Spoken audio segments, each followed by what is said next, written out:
नमस्कार. आकाशवाणी औरंगाबाद केंद्राच्या बातमीपत्रात मी ओंकार माहूरकर आपलं स्वागत करतो. सुरुवातीला ठळक बातम्या. येत्या 1 जुलैपासून वस्तू आणि सेवा कर लागू होण्याचा मार्ग मोकळा. मराठवाड्यात पायाभूत सुविधांमध्ये वाढ करण्याला रेल्वे प्रशासनाचं प्राधान्य. रेल्वेमंत्री सुरेश प्रभू. राज्यातला एकही पात्र शेतकरी कर्जमाफीपासून वंचित राहणार नाही, मुख्यमंत्र्यांचा विश्वास. राज्यात काही ठिकाणच्या शेतकऱ्यांचा संप सुरूच ठेवण्याचा निर्णय. मराठवाड्यात काल बहुतांश भागात पूर्वमोसमी पाऊस. आणि चॅम्पियन्स करंडक क्रिकेट स्पर्धेत आज भारत पाकिस्तान सामना. आता सविस्तर बातम्या. येत्या 1 जुलैपासून वस्तू आणि सेवा कर कायदा लागू होण्याचा मार्ग मोकळा झाला आहे. वस्तू आणि सेवा कर परिषदेच्या काल झालेल्या बैठकीत काही नियम तसंच महसूल वाटपाच्या प्रश्नांवर एकमत झालं. विविध वस्तूंवरचे कराचे दरही यावेळी निर्धारित करण्यात आले.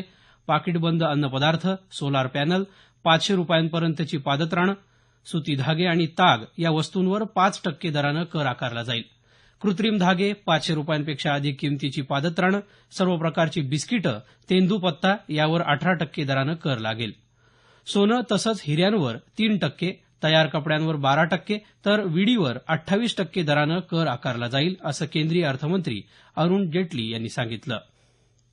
नागरिकांनी रोखीच्या व्यवहारांची मर्यादा पार करू नये, असा इशारा प्राप्तिकर विभागानं दिला आहे. एकाच दिवशी एका व्यक्तीनं 2 लाख किंवा त्यापेक्षा अधिक रोखीचा व्यवहार करण्यास 1 एप्रिल 2017 पासून बंदी घालण्यात आली आहे. या नियमाचा भंग केल्यास पैसे घेणाऱ्याकडून एकूण रकमेच्या 100% दंड आकारला जाणार असल्याचं आयकर विभागानं म्हटलं आहे. इलेक्ट्रॉनिक मतदान यंत्र ईव्हीएममध्ये फेरफार करता येऊ शकतो, हे सिद्ध करून दाखवण्यासाठी निवडणूक आयोगानं दिलेलं आव्हान राष्ट्रवादी काँग्रेस आणि मार्क्सवादी कम्युनिस्ट पक्षानं स्वीकारलं नसल्याचं मुख्य निवडणूक आयुक्त नसीम झैदी यांनी सांगितलं. काल नवी दिल्लीत पत्रकारांशी बोलताना झैदी यांनी या दोन्ही पक्षांनी यंत्रामध्ये फेरफार करण्याचा प्रयत्न केला नसल्याचं स्पष्ट केलं. मराठवाडा आणि परिसरात पायाभूत सुविधांमध्ये वाढ करण्याला रेल्वे प्रशासनाचं प्राधान्य असल्याचं रेल्वेमंत्री सुरेश प्रभू यांनी म्हटलं आहे. बीड जिल्ह्यातल्या परळी इथून राज्यातल्या विविध रेल्वे प्रकल्पांना प्रभू यांच्या हस्ते काल प्रारंभ करण्यात आला, त्यावेळी ते बोलत होते. मुख्यमंत्री देवेंद्र फडणवीस, बीडच्या पालकमंत्री पंकजा मुंडे यांच्यासह अनेक मान्यवर यावेळी उपस्थित होते. परळी ते बीड हा नवीन रेल्वे मार्ग, नांदेड आणि औरंगाबाद रेल्वे स्थानकांवर विविध विकास कामं, मुकुंदवाडी स्थानकावर आरक्षण सुविधा तसंच जालना ते नगरसोल डेमू गाडीचा साईनगर शिर्डीपर्यंत विस्तार यासह राज्यभरात विविध रेल्वे प्रकल्पांना यावेळी दूरदृश्य संवाद प्रणालीच्या माध्यमातून प्रारंभ करण्यात आला. दरम्यान या कार्यक्रमानंतर औरंगाबाद इथं पत्रकारांशी संवाद साधत रेल्वेमंत्र्यांनी मराठवाड्यात रेल्वे राबवत असलेल्या विविध कार्यक्रमांची माहिती दिली. राज्यातला एकही पात्र शेतकरी कर्जमुक्तीपासून वंचित राहणार नाही, असा विश्वास मुख्यमंत्री देवेंद्र फडणवीस यांनी व्यक्त केला आहे. ते काल बीड जिल्ह्यात गोपीनाथगड इथं माजी केंद्रीय मंत्री गोपीनाथ मुंडे यांच्या 3ऱ्या स्मृतिदिनानिमित्त आयोजित अभिवादन सभेत बोलत होते. गोपीनाथ मुंडे यांचा आदर्श घेऊन काम करत असलेल्या आपल्या सरकारनं अल्पभूधारक शेतकऱ्यांसाठी घेतलेल्या कर्जमाफी निर्णयाचा 80% शेतकऱ्यांना लाभ होणार असल्याचं मुख्यमंत्री म्हणाले. राज्याच्या इतिहासातल्या या सर्वात मोठ्या कर्जमाफीमुळे मनसुबे धुळीस मिळालेले काही लोक शेतकऱ्यांची दिशाभूल करण्याचा प्रयत्न करतील, मात्र त्यावर विश्वास न ठेवण्याचं आवाहन मुख्यमंत्र्यांनी यावेळी केलं.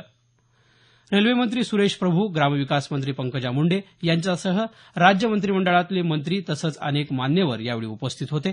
यावेळी गोपीनाथ मुंडे यांना विविध सामाजिक उपक्रमांच्या माध्यमातून अभिवादन करण्यात आलं. हे बातमीपत्र आकाशवाणी औरंगाबाद केंद्रावरून प्रसारित केलं जात आहे. आमचं हे बातमीपत्र newsonair.com या संकेतस्थळावरही उपलब्ध आहे. राज्यात काही ठिकाणच्या शेतकऱ्यांनी संप सुरूच ठेवण्याचा निर्णय घेतला आहे. शेतकरी संघटना आणि मुख्यमंत्र्यांमध्ये झालेले निर्णय मान्य नसल्याचं या शेतकऱ्यांनी म्हटलं आहे. याबाबत राज्यातल्या शेतकऱ्यांची पुन्हा बैठक घेऊन आंदोलनाची दिशा ठरवली जाणार असल्याचं या शेतकरी संघटनांकडून सांगण्यात आल्याचं आमच्या वार्ताहरानं कळवलं आहे. मराठवाड्यात अनेक ठिकाणी शेतकरी संघटनांनी कालही आंदोलन सुरू ठेवलं होतं. लातूर जिल्ह्यात शेतकरी संपावरच असल्याचं स्वाभिमानी शेतकरी संघटनेचे नेते सत्तार पटेल तसंच शरद जोशी प्रणीत शेतकरी संघटनेचे राजकुमार सस्तापुरे यांनी सांगितलं. काल सकाळी लातूरात काही भागात विक्रीला आणलेलं दूध रस्त्यावर ओतून देण्यात आलं. उद्या 5 तारखेचा महाराष्ट्र बंद यशस्वी करून दाखवणारच, असा दावा शेतकरी संघटनेचे नेते करीत आहेत. परभणी जिल्ह्यात गंगाखेड परभणी रस्त्यावर शेतमाल वाहतूक करणारी वाहनं अडवून भाजीपाला रस्त्यावर फेकून देण्यात आला. हिंगोली जिल्ह्यातही शेतकऱ्यांनी अनेक ठिकाणी शेतमाल फेकून रास्ता रोको आंदोलन केलं. जालना जिल्ह्यात परतूर इथं बाजार कालही बंदच होता. मराठवाड्यात काल बहुतांश भागात पूर्वमोसमी पाऊस झाला. औरंगाबाद जिल्ह्यात औरंगाबाद, कन्नड, खुलताबाद तालुक्यात विजांच्या कडकडाटासह जोरदार पाऊस झाला. जालना जिल्ह्यात जाफराबाद, भोकरदन, परतूर तसंच घनसावंगी तालुक्यात वादळी वाऱ्यासह पावसानं हजेरी लावली. लातूर जिल्ह्यात निलंगा, शिरूर, अनंतपाळ तालुक्यात पाऊस झाला, तर लातूर शहरात पावसाच्या हलक्या सरी कोसळल्या. परभणी जिल्ह्यातही वादळी वाऱ्यासह पाऊस झाला. गंगाखेड, पालम तालुक्यात जोरदार पाऊस झाल्याचं वृत्त आहे. जिल्ह्यात वीज कोसळण्याच्या 3 घटनांमध्ये 16 जनावरं दगावल्याचं वृत्त आहे. नांदेड शहरातही काल दुपारच्या सुमारास सुमारे तासभर पाऊस झाला. उस्मानाबाद शहर आणि तालुक्यातही सायंकाळच्या सुमारास सोसाट्याच्या वाऱ्यासह पाऊस झाला. नाशिक शहरासह जिल्ह्यात काल दुपारनंतर जोरदार पाऊस झाला. जिल्ह्याच्या मालेगाव, निफाड आदी भागातही पाऊस झाल्याचं वृत्त आहे. राज्यात कोल्हापूर, सातारा आणि सांगली या जिल्ह्यांमध्ये काल रात्री 11:15च्या सुमारास भूकंपाचा सौम्य धक्का बसल्याचं आमच्या वार्ताहरानं कळवलं आहे. यामध्ये कोणतीही जीवित अथवा वित्तहानी झाल्याचं वृत्त नाही. इंग्लंडमध्ये सुरू असलेल्या चॅम्पियन्स करंडक क्रिकेट स्पर्धेत आज भारत आणि पाकिस्तान संघात सामना होणार आहे. भारतीय प्रमाण वेळेनुसार दुपारी 3 वाजता सामना सुरू होणार आहे. या स्पर्धेतील एकाच गटात असलेले भारत आणि पाकिस्तान संघ या स्पर्धेत प्राथमिक फेरीतला आज आपला पहिलाच सामना खेळत आहेत. अभियांत्रिकी आणि औषध निर्माणशास्त्र अभ्यासक्रमाच्या सामायिक प्रवेश परीक्षेचा निकाल काल सायंकाळी तंत्रशिक्षण संचालनालयाच्या संकेतस्थळावर जाहीर झाला. या परीक्षेत पीसीएम गटात 2889 उमेदवारांना तर पीसीबी 573 उमेदवारांना 200 पैकी 150 किंवा त्यापेक्षा अधिक गुण मिळवले आहेत. केंद्रीय माध्यमिक शिक्षण मंडळ सीबीएसईचा इयत्ता 10वी परीक्षेचा निकाल काल जाहीर झाला. यंदा परीक्षेचा निकाल 90.95% लागला असून गेल्या वर्षीच्या तुलनेत त्यात 5% जास्त घट झाली आहे. सोलापूर इथल्या विनीत डोके यानं 99.4% तर जळगावच्या आयुषी पायधन हिनं 99.6% गुण मिळवले. या परीक्षेत जळगाव तसंच जालना जिल्ह्याचा निकाल 100% लागला आहे. स्वच्छता अभियानातील कामासाठी गैरहजर राहिल्याच्या कारणावरून परभणी महापालिकेतल्या विविध विभागात कार्यरत 39 जणांचा 1 महिन्याचा पगार कापण्याचे आदेश आयुक्त राहुल रेखावार यांनी दिले आहेत.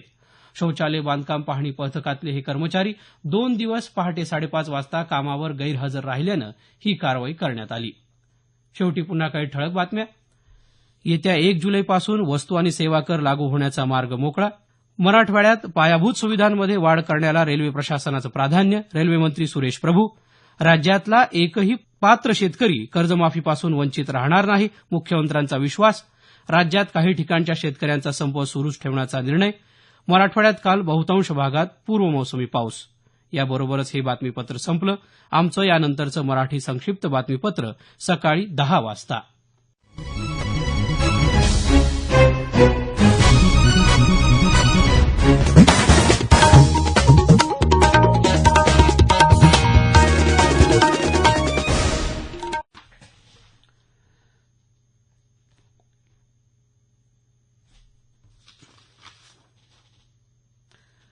परभणी जिल्ह्यातही वादळी वाऱ्यासह पाऊस झाला.